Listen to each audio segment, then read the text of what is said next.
I'm Markus. Back in 2008, I founded YT Industries and began my wild journey into mountain biking. Throughout this journey, I've encountered some amazing individuals, but few have left a greater impression than the man I've traveled halfway around the world to meet today. He's a staple of the mountain bike scene, a rider who's been there since the early days of Freeride, right here in Kamloops, Canada. And boy, does he have some stories to tell.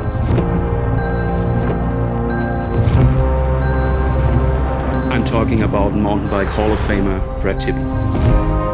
A living legend, true icon, and a friend. Without characters like Tippie pushing the sport forward, it might never have grown to the level we find it at today.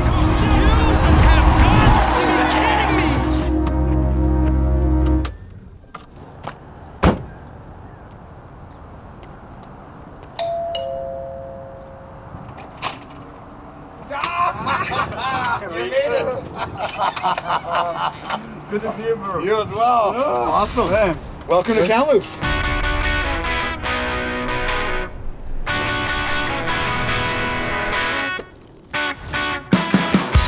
Kamloops is really hot in the summers, but it's quite cold in the winter.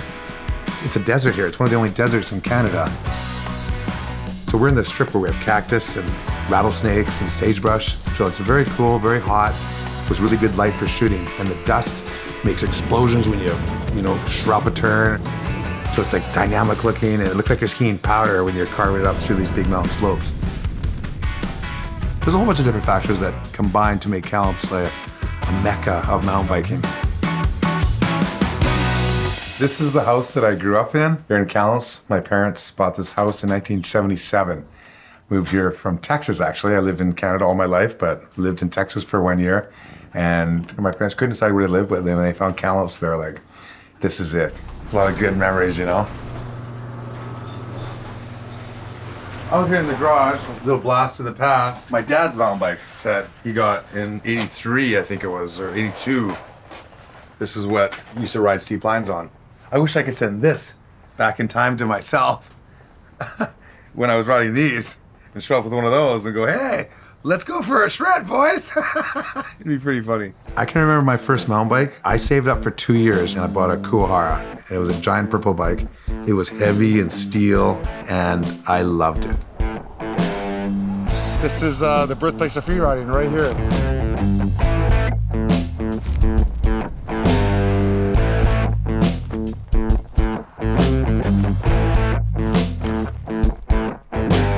If you haven't ridden this style of terrain before, it's kind of sketchy because it is steep. It is kind of intimidating, but once you got it, you got it. There was no freeriding when I grew up. There was no freeride magazines. There was no movies yet. There was no freeride bikes. There was prehistoric mountain bikes. And so, I helped create that movement. The good thing is that we don't have to carry the decoy up there. The worst thing was carrying the bike up.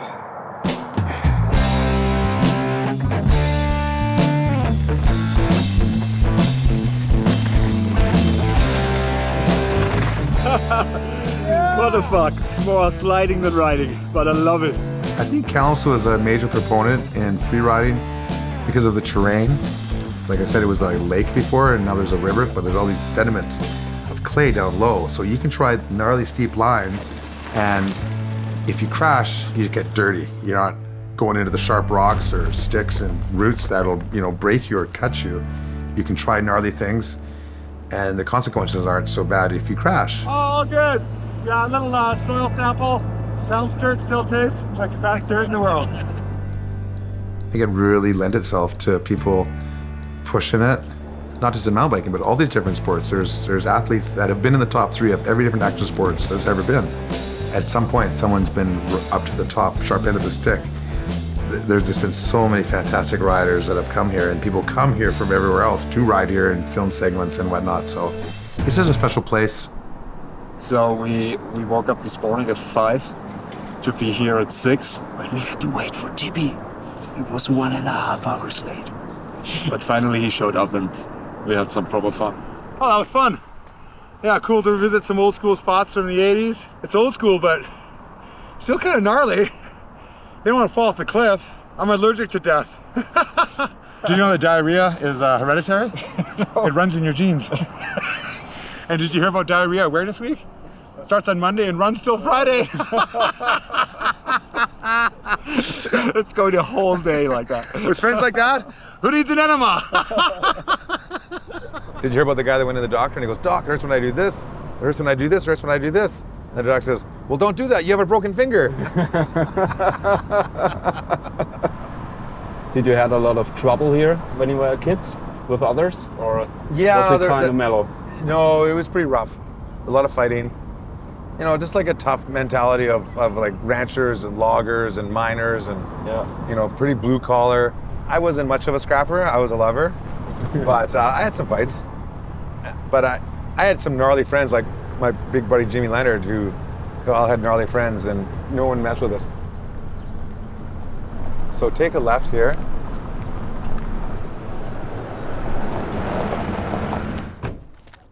You know you're a redneck or an Indian when you got 8 vehicles on your property and the only one that's mobile is your house. Jimmy! Hey, what are you doing on my property? Don't you know this is sovereign casino land? Oh my God. Good to see you, brother. You as well. Nice to meet you. Good to see Markus, Jimmy, Markus. you. We've been friends ever since, The 80s. yeah. The 70s. The 70s, actually. So we met in high school and I was like, you know, Your down, locker was about 10 down. yeah, about 10 from lockers down. Jim owns a trailer park. There'd be crazy parties here, and this would be where the Indians would meet, the Cowboys would the meet, Indians, the Cowboys, the jocks would meet, the mechanics, the hockey players, the bull riders, the tough guys, the nerds. Everybody would meet here, and it'd be a big mixing I had pot. a VIP pass to every nightclub in town, and after every night at like 2 in the morning, they'd all Everyone would congregate show up here. Even the cops would show up with a helicopter, eh? So Jim and I used to ride mountain bikes back in the day. You broke your neck the last time you rode it to me. We went up out of town. There's one section that's a double track. It goes into a single track, and he was actually right behind me keeping up. Just no brakes, 300 pounds. It's a sweeping left, and a stick kicks out. I kicked up the stick, and I don't know if it went into your wheel. Right into my spoke. Full like I'm front over flip. the bars, and I'm doing a full-on tuck and roll. Oh, you did like 3 front flips? It was like a Yeah. gymnastics impersonation. And like, I end up flopping at the end like a teddy. Wha-bam! And then he went, "Rah." I'm sitting there like a teddy bear going, oh, that hurt. And then again. And he got up, he kept riding, but he had a then broken again. neck the whole time. It's painful to be my friend. But mostly with the jokes. Oh, they were brutal. In the beginning, it was like no jokes in the house. Like I used to have a lot of parties. And it was like everybody, because I hung out with a lot of scrappers, everybody fight outside. Or you're gonna get some Jimmy love. And Tippie, no jokes. I just flew in from Europe, and boy, my arm's tired. See, that's why I carry the tomahawk. Oh man. Was that my goat? Oh yeah, don't kick my goat, please. I love you, bro. Love you too, bro. I'm glad to be part of the family. This is the one and only Jimmy Leonard. Good to meet you. Good to meet you too. Get out of my yard before I load up my bow. Thanks for having us. Life's journey takes us down many paths. What stands out are the people and personalities we meet along the way. Visiting places from the past, from mountain bike history, leaves a lasting impression and draws us closer to understanding how the sport has evolved. Okay, so this is the famous Barneville gravel pits. This is where we filmed Pulp Traction and Cranked, and this is a staple in freeride history. The closest thing to skiing powder on a bike, of all the places, all the 40 countries I've been in the world, this has the perfect ratio of gravel to sand. Soft enough sand that you can carve, but enough gravel that you can go fast and not get bogged down. Yeah. It's a perfect meeting of all the factors that will help you do a wicked run. You're gonna have a feeling of like, oh, at the bottom. Yeah, a little stretch, a little warm up, a little wrestling action. Go wrestle. 1, 2, 3, 4. Couple more.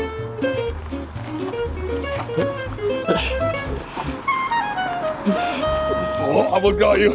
No, you didn't. 1, 2, 3. Still undefeated. Damn it. Age and treachery and experience will always overcome youth and exuberance. 13 years younger. going up this mountain here, this gravel mountain. And yeah, it's the first time for me carving with a bike on loose gravel. Let's see how that works out. Quite excited.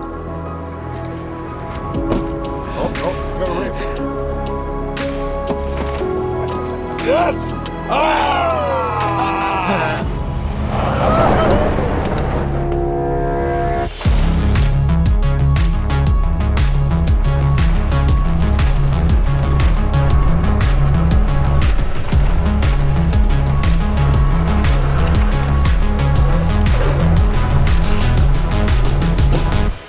I haven't done that in 3 years. Oh, it was awesome. Serving powder on a bike, it's ridiculous. I feel way more confident because I thought I was gonna bail off that bush. but I aired it apparently. How do you think Markus is gonna cope?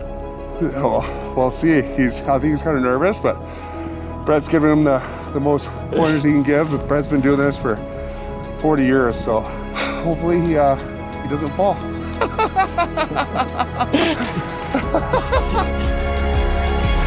Oh, he's dropping.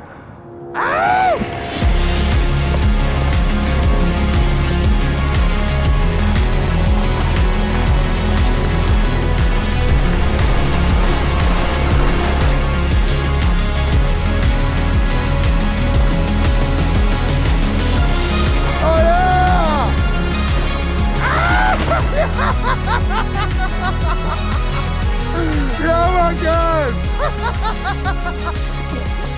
This was way faster than I expected, man. Oh my God. I was so scared at the top because from down there, it looked so flat, but when you're up there, fuck, it looks so steep.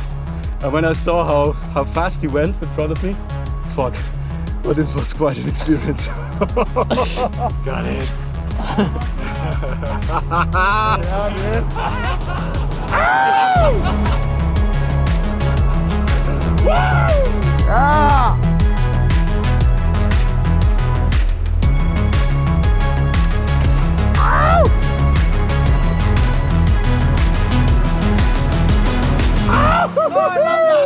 It never gets old!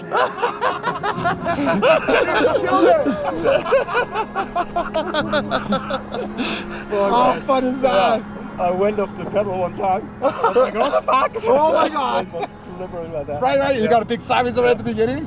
Yeah, shit my pants, but anyway. Right on, buddy. So good. That feeling right now is the way everyone feels after doing this. Yeah. I don't care who you are. This is a special experience, I can tell you. It's insane. It feels like I've drunk a bit too much and I've seen double. In many ways. Listen to this laugh. It's like stereo. You don't know who's laughing. It's like, oh, yeah. Now it doubles around. Hey, yeah, right? Turn it up. Or no, turn it down. He's got a crazy laugh. Perfect. You got the same laugh. Exactly the same.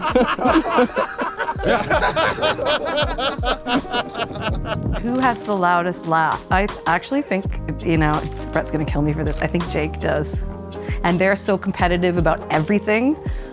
Brett's really not gonna like me saying that. I'm Jake Tippie, the younger brother of Brett Tippie. Best and worst thing about being the younger brother of Brett Tippie is the best thing being I'm bigger, better looking, and faster on a snowboard. Wait a minute. I can't let that go. That is on the hard pack runs, not in the powder in the trees. Just so you know. I'm out of here. I do remember Jake, even in high school, he had that laugh. You can hear him from a mile away. So whenever Brett's up visiting, my husband Jeff and I will be in the backyard. We're like, oh, Brett must be here. I would describe him as a very charismatic, very relational. He's just a great guy. Jake is a wonderful person, and I'm really happy to have him in my life as my brother. He was up at our house during the stressful times of Brett's life. And we kind of were just we tried to hold space for that. You know what, it's been a happy career. I've traveled around the world and I got to do a lot of first ascents and ride with amazing people and hang out with amazing people.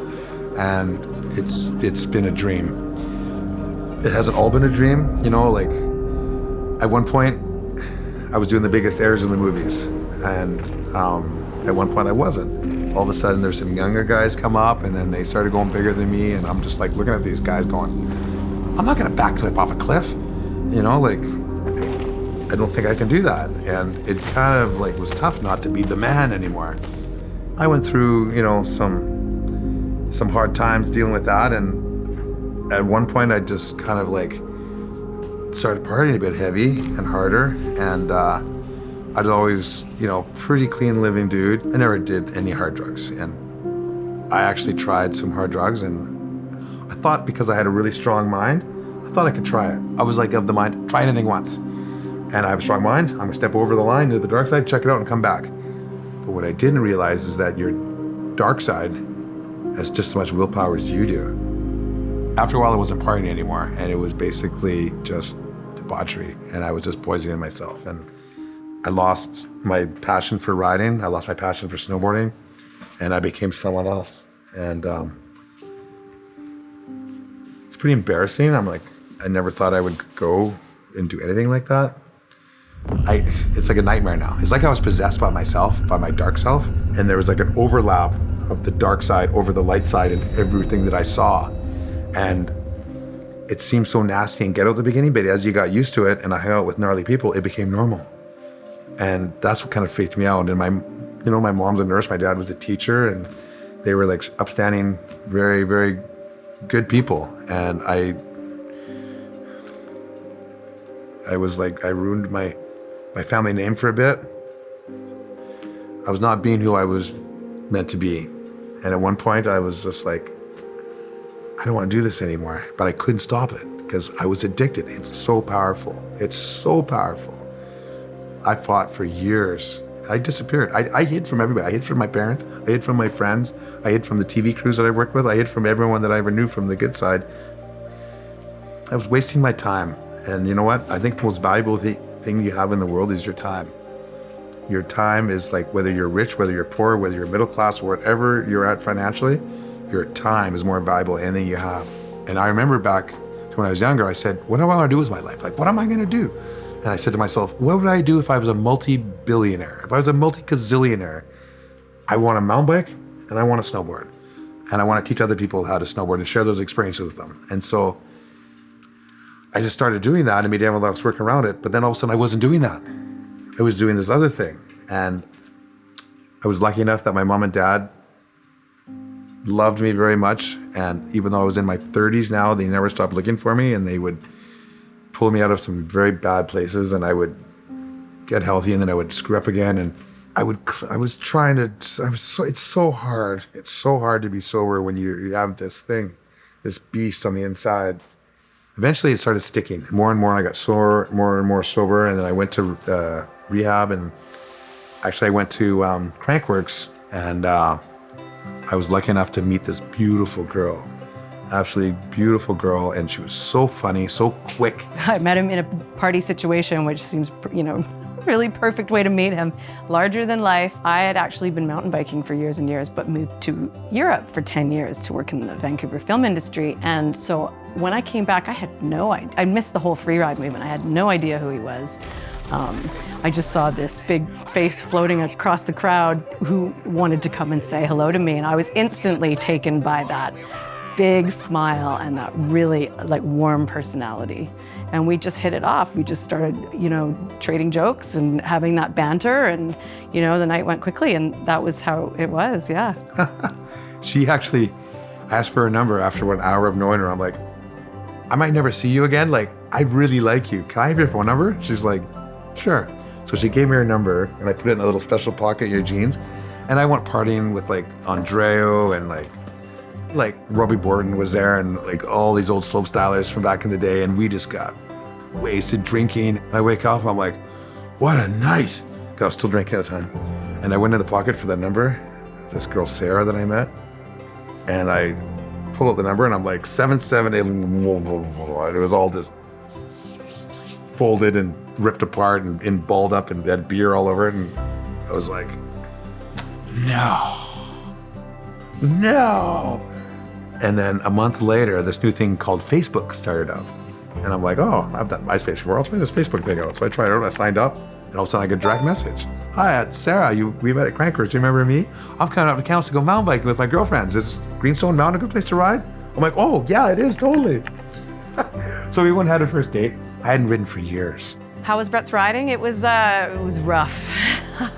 He hadn't been riding in quite a few years, so I think he was really hesitant to ride the bike park with me. And so I went ahead, and on the first wall ride, I didn't lean in enough, and it was wet. I slipped out. I rolled my knee pad off, cut my knee. She airs off the wall, does a little turn down, hits the next wall, little slable top, hits the corner, gone in a little roost. And I'm like, oh my God. I pulled my knee pad and I raced after her.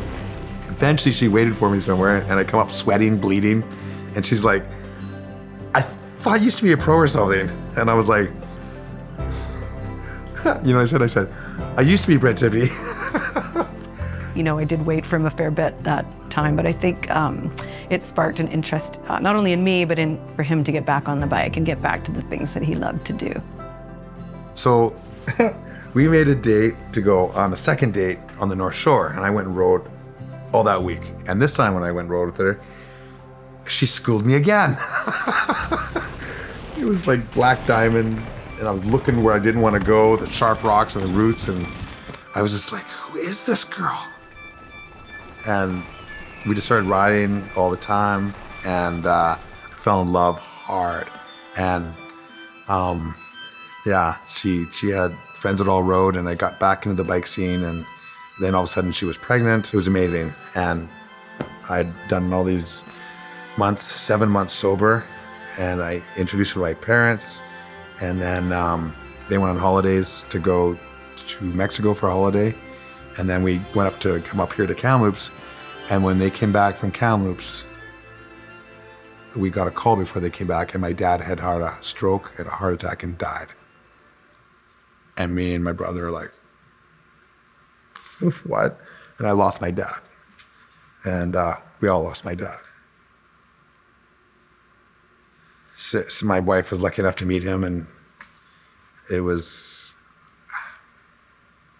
the gnarliest things that ever happened to me. And I joke around, because he was a comedian, my dad was a funny guy. That was the worst thing that ever happened to him. Which you would appreciate up there, right, Dad? But yeah, I was just very lucky and thankful that he saw me sober before he went. I had this new baby on the way, and I did relapse 3 times after that. I didn't really realize, how bad it really was, actually. After a couple of those relapses, I gave him 3 chances, and that was it. And I used to pull a picture of my baby girl. It's a little black and white picture, and she's looking up at the camera with these big innocent eyes. And I would look at that, and I'd look in her eyes, and I'd be like, are you really gonna go to the side and do that shit over this? Right here's the choice. You go that way, it's that shit, and you're gonna choose that, or you're gonna choose this baby girl you brought in the world. She didn't ask for this. It's not her problem. This is your problem. This or that. And I would be like, my baby girl. And he managed to pull it together, and it's been 15 years this year of sobriety, which is an incredible feat. We were always rooting for Brett, and I knew that he would come around. So watching him just come to this level of what he's doing now is pretty awesome. That was 2008, the last time I ever drank or did hard drugs. My dad and my mom and meeting Sarah saved my life. I've always said that Sarah is like the older sister I never wanted, and I'm stoked to have. She's like a pusher, a driver, and by a driver I mean drives you nuts by nagging you to do something. Tippie just wants to ride bikes and not snowboard, do nothing else. And she's like, no, you have to post this, you have to do this. She keeps him on track, making sure that he can keep shredding for his sake and all of our sake. My family, to me, is everything. Brett's family was extraordinarily close. Brett's family was laugh loud, noisy, boisterous, loving. And that was actually one of the main things that drew me to him initially, was the fact that he loved spending time with his parents and loved going to visit his mom and his dad and his brother every opportunity he had. And when I met them, I understood why, because it was just such a boisterous household full of fun, which is exactly what he's like. And, we've since had our own children, and we have the same kind of fun. We laugh a lot, we hang out a lot, we tease each other, we roller skate in the house. Like, I don't care about the baseboards being marked by skateboards or whatever. It's all, for me, I just want to have a house of happy memories, and I think that we're doing that. Family is like number one for my dad, I swear. Like, I see him tearing up so much. He's so emotional, and he's like big family guy. Like, he got raised with a loving family, and he like has a loving family now, so very, very important to him. He would say like, I'll fight a grizzly bear with a toothbrush for you. Obviously, like if I had to fight a grizzly with a toothbrush, I would do it. If it was them or me, and it was a button, I would be like, see you later, I'm done. They're taking this forward, they're living. I would die for my kids, no hesitation. Riding with my kids is the best. You know, I get to shred with a lot of people. I get to ride with a lot of younger riders who are really talented, and it kind of makes you feel horrible about yourself because they're so good. But for a purely selfish, emotional, enjoy the moment, riding with my kids is unbelievable. You know, riding with my oldest daughter, Jessamy, she's really good. I've had her riding since she was 3. She rides the North Shore at night, in the dark, in the rain. Like, she doesn't even know how good she is. She grew up on a bike. I used to like go and ride this little run bike around the field at Cove Cliff, and then I would like go up to Wickenden, and then just like kind of gradually ascended from there. For most of us, a bicycle was the first thing that gave us our freedom, right? Like, the first time your dad or whoever it was that taught you to ride a bike ran you down the road and let go of the saddle, and then you were off, right? So it's the first time you're really by yourself. You can ride around the corner, and then, you know, you're 6 or 7, and then you're riding to your friend's house. It's your first taste of freedom, and I think anything that you do for the first time, it's the sweetest. So that's why people love bikes. It's just the ultimate, you know, freedom machine. It's like the only time I'm capable of focusing on the task at hand and nothing else in life, even though we've had some pretty funny conversations while riding. All right, we're here on the North Shore, somewhere on the North Shore, and we're gonna ride a little single track. Yeah, just what Tippie said. What he said. And that's goodbye from me, and goodbye from him, and him.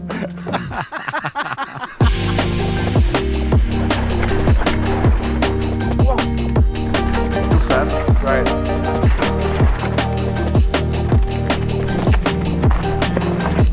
Woo! Reduce that. I did the outside line and missed the inside.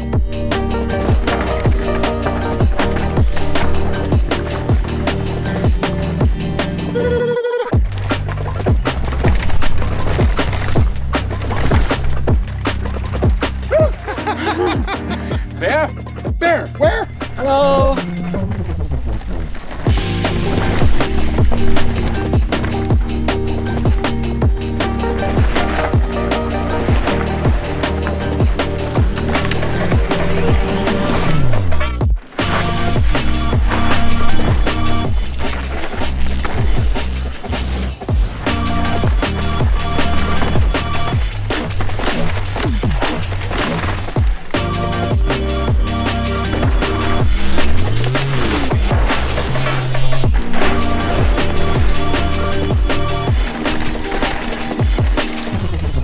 Goodbye from me, and goodbye from him, and goodbye from him.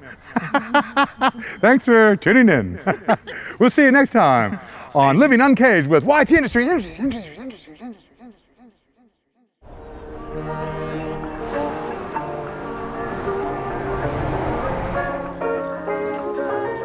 And here we go. Here's the rock. Fucking hell. This is steep. Mountain biking on the North Shore is the best because we can ride year round, you know, like we can, in the middle of the winter, we can go skiing or snowboarding up at the top of the hill. Halfway down the hill, we can go mountain biking in like muddy loam. It's so fun. Let's go check out the big one. It's got the Pacific Ocean rolling in. It's got surf. It's got everything you want to do. It can be wet. The weather, you know, it rains a lot. We live in a rainforest, but I love that. I embrace it. I think it's what makes it so special. And, you know, it's green here. It's amazing. Oh my God. Oh, it's my turn. Shaking.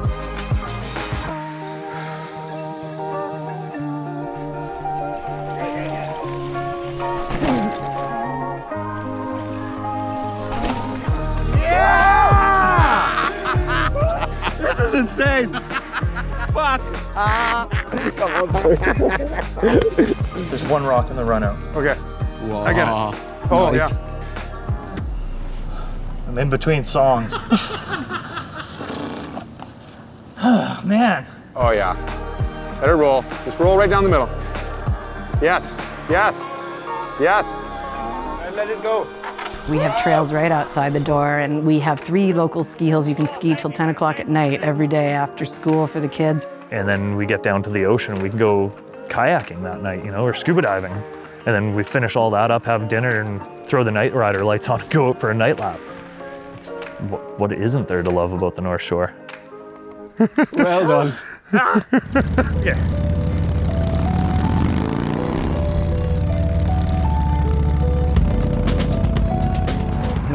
Being happy is a state of mind, and if you want awesome, go get it. Go make it awesome. Hike up a mountain, ride down. You know what? It's awesome if you would. Life's what you make it. I think the secret to living a good life is just having a good heart and being good to people. The main quote that I've been living by from my parents is be nice, but don't take any shit from anybody. It's interesting being in your 50s, looking back at my 30-year-old self. I can't even imagine being in my 50s and mountain biking and going to Crankworks and partying, and I'm still very much a kid at heart. And now we're down at Sunset Beach, and the sun just set, and we're gonna try roller skating.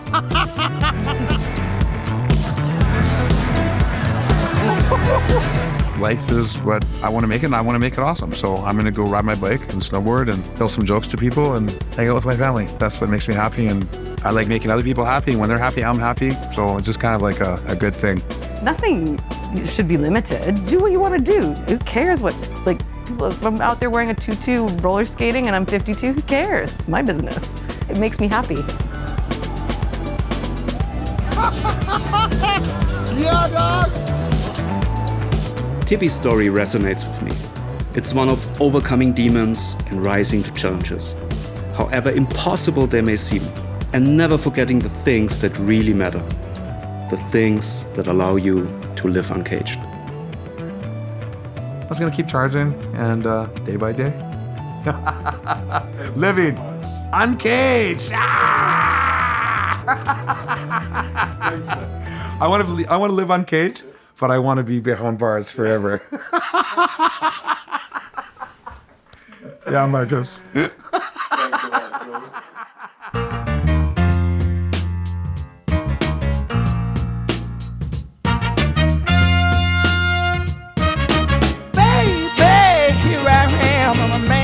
On the scene, I can give you what you want, but you got to go home with me. I forgot some good old love, and then I got some in store. When I get through throwing it on you, you got to come back for more. Boys and things will come by the dozen, but that ain't nothing but drugstore loving. Pretty little thing living like you count, cause mama, I'm sure hard to handle now, yes around.